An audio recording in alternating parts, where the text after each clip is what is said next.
Next squirrel, our wrangler. This is Chief Squirrel, Mr. Master Squirrel. And we're going to talk about that 5+5. What does it look like to be a successful coach? And Randy's going to take us through that, and then he's going to show us the CSI tracker, which is an incredible tool that if you have nowhere to start and you don't do anything after this whole event, take the CSI tracker to your club. And I think this will answer really well, Marvin. It leads right into what Randy's talking about. Please help me welcome Randy Nuss.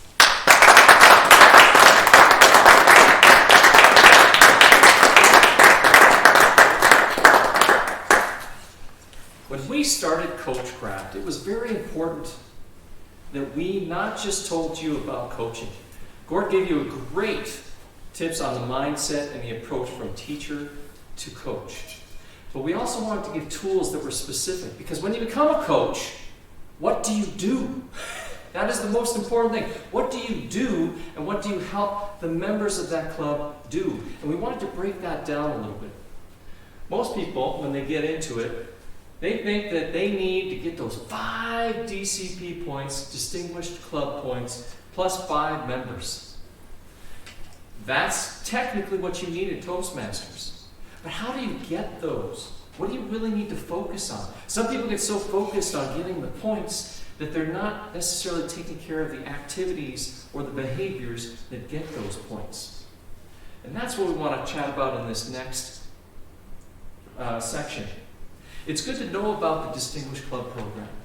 If you are a coach, that is what Toastmasters is holding you to in terms of your accomplishment as a coach, as far as getting credit for coaching that club. And that's great to know.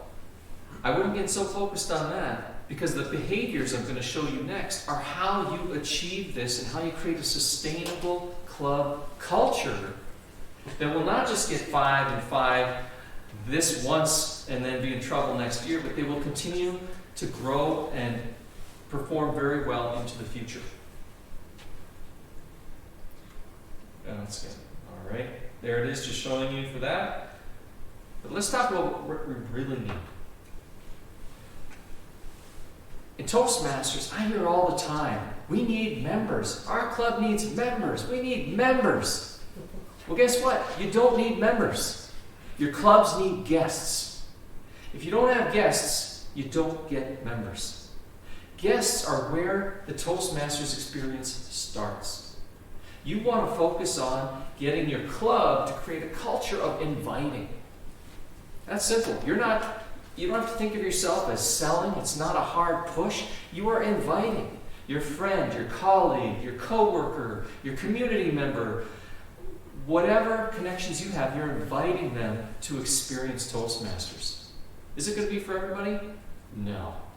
But when you think about inviting someone, is that a lot simpler than thinking about trying to convince someone of how great something is? Absolutely. We don't have to convince anybody. They see, they can sip the Kool-Aid, and then they can decide if they want a big gulp. And that's okay. How we welcome those guests is the second piece of that. We need to invite, and then what kind of experience do they have when they get there? Great clubs have a great environment. They have a very welcoming environment where they welcome in the people who come as guests. They make sure to get their information, to pass along additional information about that club, to make sure that that guest has everything they need and they know they're welcome back to the next meeting. It's amazing how many new members have told me that their experience being welcomed in as a guest, that's what convinced them that that was the club they wanted to go to. They may have even visited other clubs, but they came into this club and the people were so friendly, that's where they want to be. So consider that intake process. First, create a culture of everyone inviting guests. It's got to be everybody. It's not your VP membership that's responsible to invite guests. It's each member in that club. And that might change the philosophy within that club. All right, we talk about 5 new members. What you really want to focus on, 5 new members, and the problem with focusing on 5 and 5 is it only gives you one demarcation point in the future. It gives you one little target you're looking for. But what do you do after that? To create sustainability, you want your clubs to focus on, you know what? We want 5 new members this term, and we want 5 new members the next term. And we want 5 new members the term after that. It's a cycle.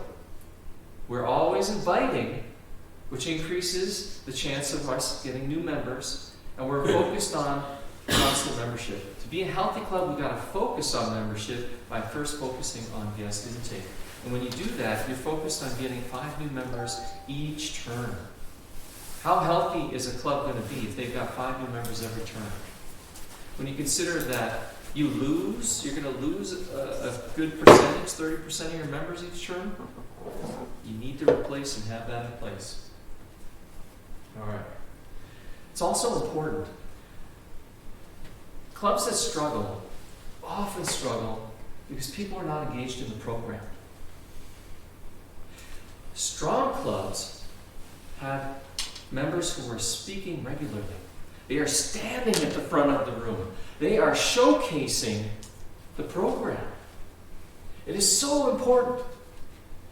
The reason is, when someone comes in new to that program and they are a guest, guess what? Guess what they are buying?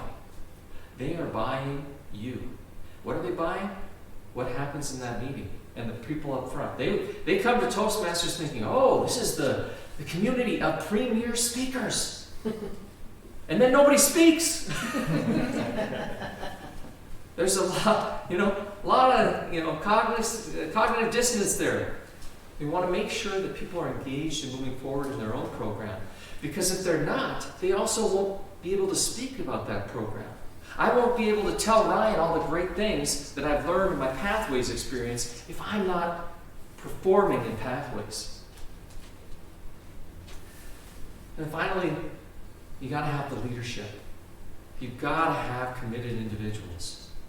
It doesn't have to be one person. In fact, if it's one person, I've seen that. They struggle and they carry it along, but you want at least a core. It doesn't even have to be 7 full executives to have a really successful club. But I find it works a lot better. It works better having at least 3 or 4 people who are willing to share the load and move forward. So you may think, I really need 5 DCP points and 5 new members. What we really need to do, we've outlined on this form. It's a 1-page form. Make it really simple. These are the behaviors of successful clubs. When the members are engaged in these behaviors, the clubs do well. This is available once again on the D42tm.org website under the Club Coach Program resources. You can see a little bit here. It's broken into the 3 areas: invite, speak, and lead. Pretty much what we just talked about. You're inviting guests and making sure they feel welcome. Your members are speaking at the meetings, they are engaged in the program, and you have leadership that is committed to making the club move forward. On the form, you can track all of these. It tracks write down the guests or the dates that you have guests come in. When have you had executive meetings? Where are you at with your DCP point total? It tracks all of that so that you know where you're at. It's a snapshot for any club. Whether you are struggling or healthy, it's a snapshot for you to see where are we this term in our performance and in what we're doing as a club. Great tool.